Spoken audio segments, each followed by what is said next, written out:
Amen. Good morning, church. Maraming salamat po sa unang-una sa Panginoon sa pagkakataong ito. And pangalawa po kay Pastor Gani and kay Ma'am Cathy. Pangalawang pagkakataon ko pong tumayo dito sa international teams. And ang naibigay po sa aking topic is yan, yung nasa screen natin. How would I know if tent-making mission is for me? So before I begin, I would like to introduce myself. Sa mga hindi po nakakakilala sa akin, ako po si Brother Mercian. My name is Brother Mercian. Yan po yung pangalan ko. At yung pangalan ko na po yan, binubuo po yan ng dalawang salita.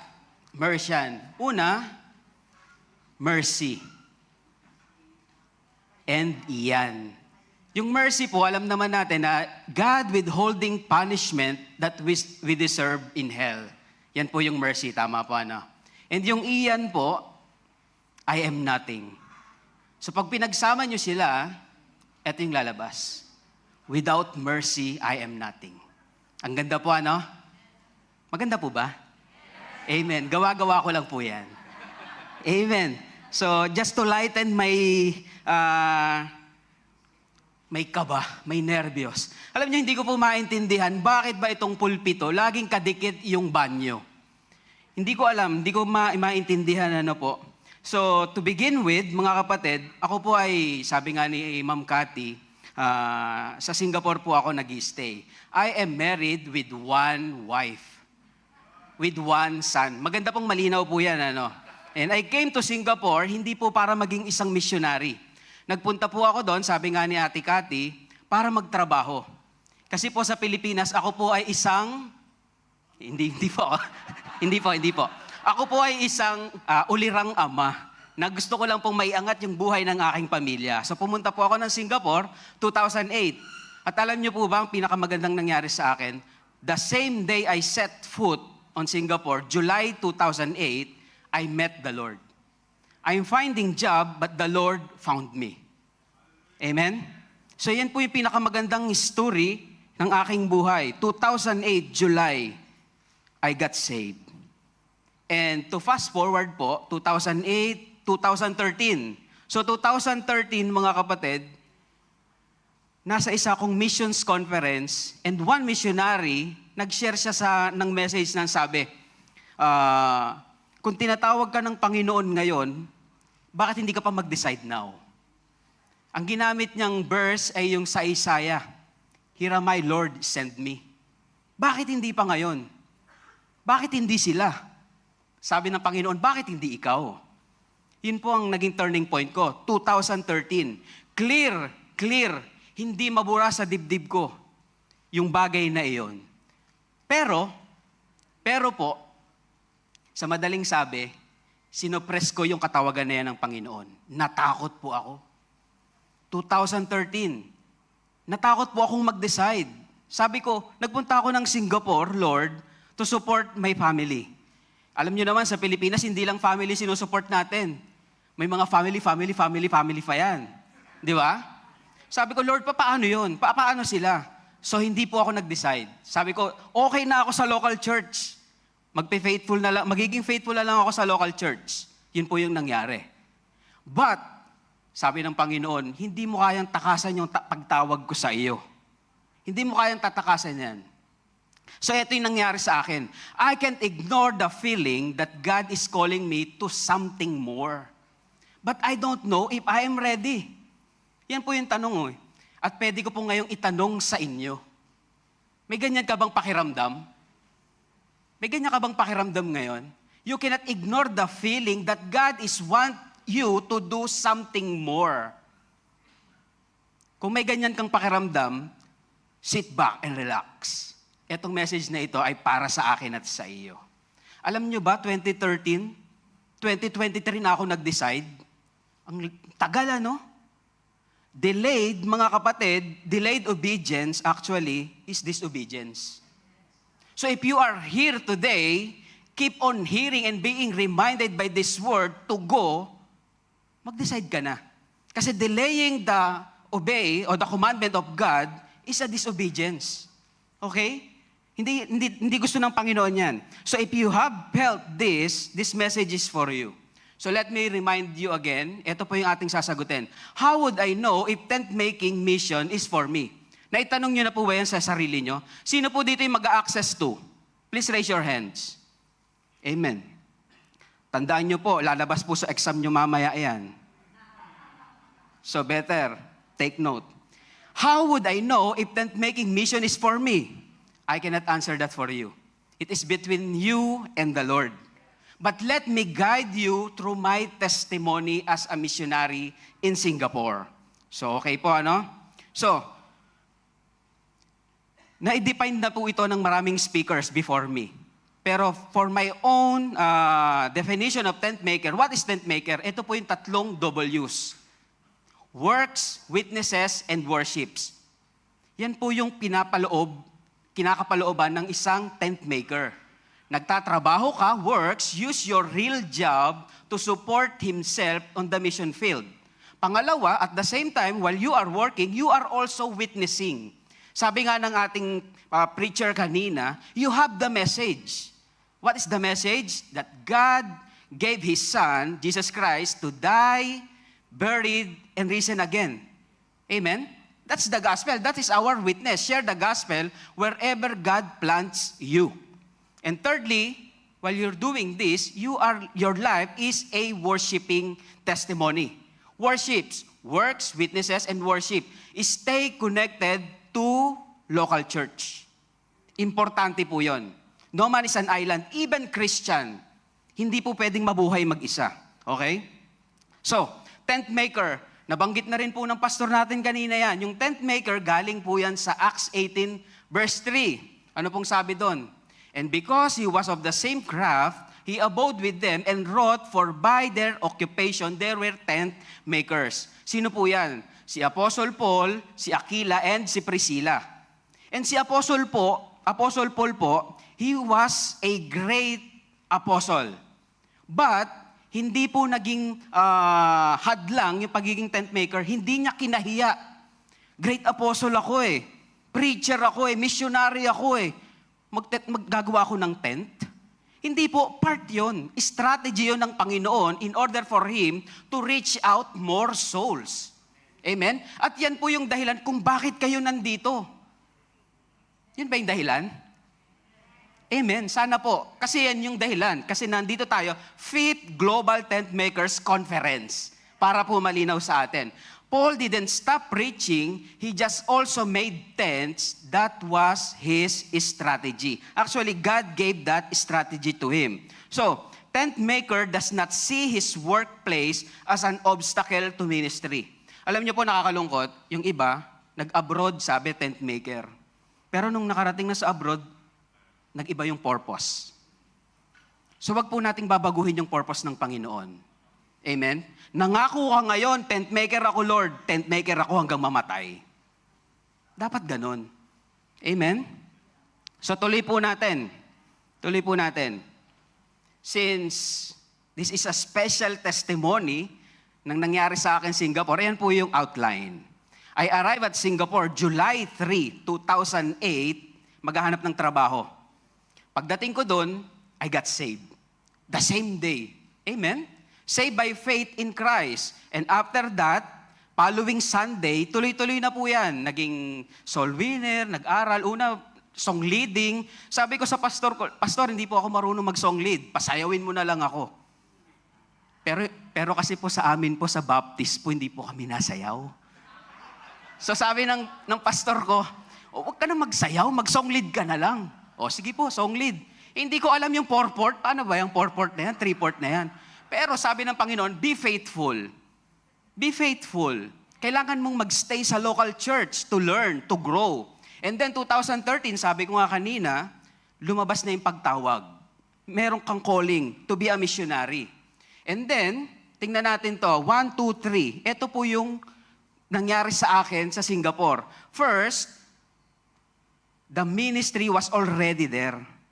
Bago pa ako dumating sa Singapore, bago pa ako ipinanganak noong 1976, ilang taon na kaya ako ngayon?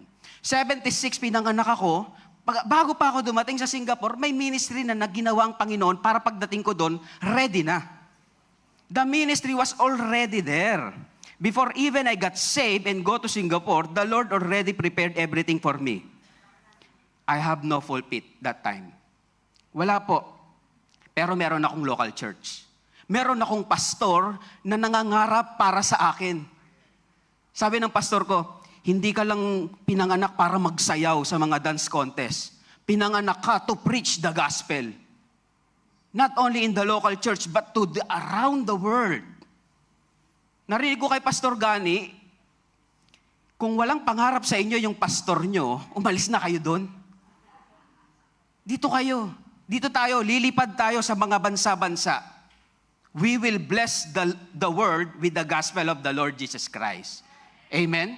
Yan po yung una.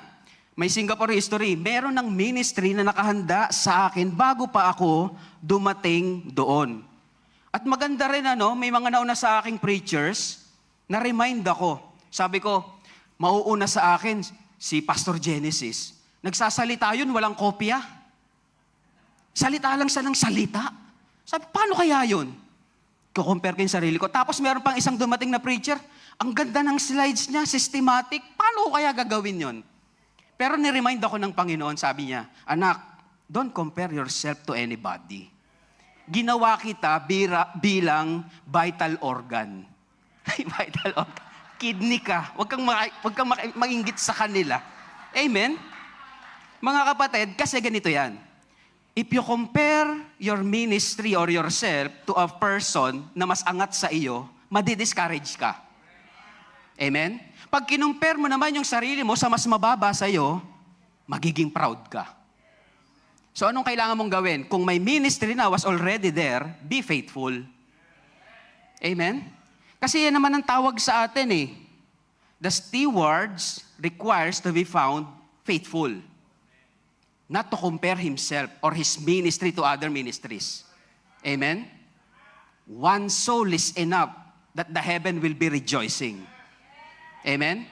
Number 2, the workplace was a daily test. Sa pagtatrabaho ko po, alam nyo kung ilang beses ako na-mock. Una yung boss ko. Kasi ako bilang missionary, sa emails po, may signature. Sa ibaba ng aking email, meron akong verse doon, yung life verse ko. Kada magre-reply ako sa mga company, customers, naandun po yun. Sinita ako ng amo ko, sabi niya, huwag mong dadalhin yung relihiyon mo sa trabaho mo. Or I will fire you. So ano sagot ko? Okay, boss. Okay, boss. Pero hindi ko binura. Hindi ko binura. I rather obey God than men. O, pagkatapos hindi niya na ako pinansin. Di ba? Daily test ang ating workplaces. Kung nagtatrabaho ka, dapat makita niya yung integridad mo. Tama? Walang lacing Kristiyano. Paano mo sasabing missionary ka tapos tamad ka naman sa trabaho? Pumapasok ka late, nauna pa sa iyo yung boss mo? Hindi po tama yan. Workplace was a daily test. Minsan kumakain ako, sa Singapore po kasi mixed nationalities eh. Iba-iba. Alam niyo ba yung mga doon na mga Muslim po? Hindi naman po sa pag-ano sa kanila. Pag uupo na ako at kakain, ang makeri na sinasabi nila sa akin, yan ay anak ng Diyos. Huwag kayong maingay, magdadasal yan. Okay na imak ako dahil sumusunod ako kay Kristo. Huwag lang imak si Kristo dahil hindi ko siya sinusunod. Amen? Workplace was a daily test. Kung nasa trabaho ka, ipakita mo na Kristiyano ka. And thirdly, hardship clarified the call. Hindi po madaling maging OFW. Ano nga yung OFW ni Pastor Gerald? Natatandaan nyo. Overseas faithful workers. Tama? Witnesses, sorry. Umiidad na. Okay. So mga kapatid, hardship clarified the call. Kung totoong tinawag ka, yung hardship, yan pa ang magpapatotoo na tinawag ka talaga. Tama? Hindi po madali sa maging OFW. Iiwan mo yung pamilya mo, magbe-birthday ka, ikaw lang mag-isa. Kasama mo, mga missionary, kumakanta kayo, nag-inspire, ini-encourage yung isa't isa. We may be deployed, but we are not detached. Detached saan? Sa Panginoong Jesucristo. Kasi ang pangako niya, He will never leave thee nor forsake thee. Amen? Hardship clarified the call. Lalo niyang ipapakita sa iyo na tinawag ka talaga niya. Kahit na nasasaktan ka na, Lord, namimiss ko yung mga mahal ko sa buhay, pero nandyan ka pa rin. Kasi mas matimbang yung pagtawag niya sa iyo. Amen? Kaya ito yung aking life verse, mga kapatid. Psalm 37:24. Though he fall, he shall not be utterly cast down, for the Lord upholdeth him with his hand. Alam niyo ba, sa pagiging missionary, OFW, ang daming beses kong natumba, ang daming beses kong nadapa, ang daming beses kong na-fail ang Panginoon, pero hindi niya ako hinayaang mahandusay. Because He is holding me with His hand. Amen? So tuloy po tayo. Last na po ito. Baka tingin nyo sa akin, chicken joy na. Sinabi ko na rin po yata yun last year. 4 signs, the call may be yours. Kung tinawag ka talaga na missionary to be a tent maker, ito pong 4 signs, malinaw ito. Una, you cannot shake the burden. Nabanggit na din po yan ng pastor natin kanina. Hindi maalis sa iyo yung kabog ng dibdib mo na kailangan kung merong isang tao na masyasyaran everyday. Kailangan. May mga mahal ako sa buhay na hindi pa ligtas. Kailangan nilang marinig that Jesus Christ died, buried, and 3 days later, He rose back again. Kailangan yon. Hindi maalis sa puso mo, sa dibdib mo. Amen? Number 2, God gave you marketable skills. Ito yung sinasabi ni Pastor. Meron kang skills, meron kang gift na pang-abroad. Hindi ka lang pang-local. Naalala ko mga kapatid, no? Yung mga binanggit ni Pastor, merong IT, may engineers, merong accountant, merong nursing. Marami pa, no? Pero alam nyo ba, sa missions, every Thursday, ano nga yan? Usapang misyon. Sa isang usapang misyon, narinig ko po, meron tayong misyonaring kapatid na babae. Alam nyo po ang ginamit niya, skill? Manicure and pedicure. Ang tindi ng Panginoon, Manicure and pedicure pang-abroad. Nagmamanicure ka, nagpe-pedicure ka, at the same time, you are winning souls for Christ. Amen. Ano yan, Pastor? Yung pala yun, PMA. Pedicure, manicure, alot, PMA. Yun na nga yun. Nagtitinda rin siya ng turon. Kwek-kwek sa abroad. Diba? Hindi yan magiging hadlang para gamitin ka ng Panginoon. Pangatlo, you're already serving faithfully. If you are aspiring to be a tent maker, missionary, dapat nagsaserve ka na sa local church na meron ka. Tama? Kasi sasabihin mo, Pastor, gusto ko pong mag-mission, global. Tapos nung soul winning, wala ka. Hindi ka matawag, papasok ka sa church, pag-offering, lumalabas ka. Diba? You already serving faithfully, dapat. Kasama yan sa signs. Pang-apat, your church confirms the call. Yung mga leaders mo ang magsasabi, yung mga church members mo ang magsasabi, eto si kapatid, napaka-faithful niya. Tinawag yan. Tinawag yan. Amen? Hindi yung ikaw. You don't need to say it out loud sa mga tao, tinawag ako, pray mo ko. Hindi ganon. When Apostle Paul and Barnabas was sent out, they were recognized by the church in Antioch. Amen?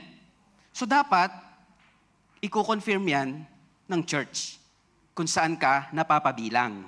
Okay? So lastly, mga kapatid, meron ako ditong 5 lessons from Singapore. Ako po ay isang ordinaryong mamamayan lang. Nagtatrabaho, gusto mapainom ng magandang gatas yung aking anak noong 2008. Pero ito yung lesson na nakita ko. God uses the ordinary to do the extraordinary. Amen? Kung tingin mo na ordinary ka ngayon, sabi nga ni Pastor Genesis, hindi ka ordinary. Hindi ka ordinary. God has a purpose. Bago ka pa isinilang, may purpose na siya sa'yo. At hindi aksidente na naririnig mo ako ngayon para sabihin sa'yo na merong gustong gawin sa'yo ang Panginoon na extraordinary. Amen? Number 2, guard your spiritual disciplines. Busyness is an enemy. Maglilingkod ako, Lord, pag graduate ko, sabi ni Pastor Genesis. Maglilingkod ako, Panginoon, pagka natapos na yung sinusuportahan ko, pag nagtrabaho ko. Tumanda na, 60 years old na. Nasaan si ma'am? Sorry po, i-add kita ha. Nangako siya sa Panginoon, 60 years old, magre-retire na siya, maglilingkod. Pero 61 na, hindi pa nag-retire. Nandito po siya, hindi ko nasasabihin kung sino. Ang ginawa ng Panginoon, pinilay. Oo. Gusto niyo ba bang pilayin para paalalahanan ka ng Panginoon na kailangan mo maglingkod na? Relationships are the currency of tent making. Hindi ka pupunta sa isang bansa para mag-soul winning ng agad. Sa Singapore, baka ipakulong ka. Kailangan mo ng relationships. Makipagkaibigan ka muna. Diba? Pakita mo na godly ka. Obedience is the great clarifier of God's calling. Obedience. Dapat masunurin ka. Kasi ang obedience is a manifestation of your love toward God. If you love me, keep my Amen. And lastly, the calling is always larger than your comfort zone. Sino bang mag-aakala na tatayo ako dito? Nanginginig po ako. Hindi sa gutom, dahil sa kaba. At saka sa lamig, isa pa yan. Pero ang sabi ng Panginoon, your calling is larger than your comfort zone. Amen? Totoo po yan. So, before I finish, meron po ako ditong mga questions, 5 questions. Have you felt the unmistakable weight of lostness, not as a theological fact, but a personal burden? Nararamdaman mo ba yung personal burden na yan? Kung meron ka niyan, mga kapatid, papunta ka na doon. So, qualification na yun. Pangalawa, has God given you skills that could be deployed for the gospel in other nations? Meron ka niyan, imposibleng wala. Amen? Pangatlo, are you faithfully serving, ito questionable to medyo eh. Are you faithfully serving your local church right now? Or are you waiting for a bigger platform? Magsaserve ako pag ako pinatayo na sa taas. Magsaserve ako pag pinakanta na ako. Yung nakikita ba ako? Hindi po, hindi ganun. Baka vital organ ka. Malay mo, ingrown ka. Ay, hindi pala vital organ yun. Di ba? Next thing, is there a specific place or people, group of people that God has laid upon your heart? Meron ba? Kasi ako po, 2013, sabi ng Panginoon, Canada ka, Mercian. Canada ka. Canada ka. Alam nyo ba, nandito pa rin ako, tsaka sa Singapore, hindi pa rin ako nakarating doon. Pero ang biyaya ng Panginoon, meron na akong visa to Canada. At hindi lang yon, meron pa akong visa to New Zealand. Amen? Dalawa na, no? Pero sabi ng Panginoon, sa Singapore ka muna. Sa Singapore ka muna. The Great Commission has not been suspended. Tuloy-tuloy po yan. The fields are still white, ready to harvest. And there are nations just like Malaysia, Cambodia, Thailand, Vietnam, among them where the professional door is wide open for the ministry, for the missionary that do not accept.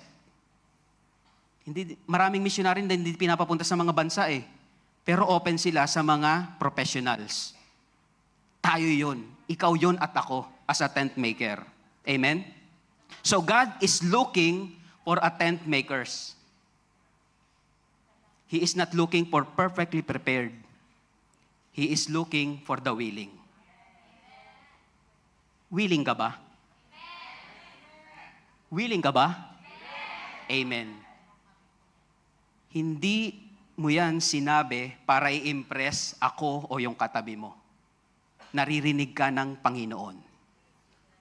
At siya ay tumutupad sa pangako. Amen? If God is speaking to you today, don't silence Him. Talk to your pastor now. Sabihin mo, Pastor, gusto ko na po sa global mission. Amen? So, to God be the glory. Salamat po.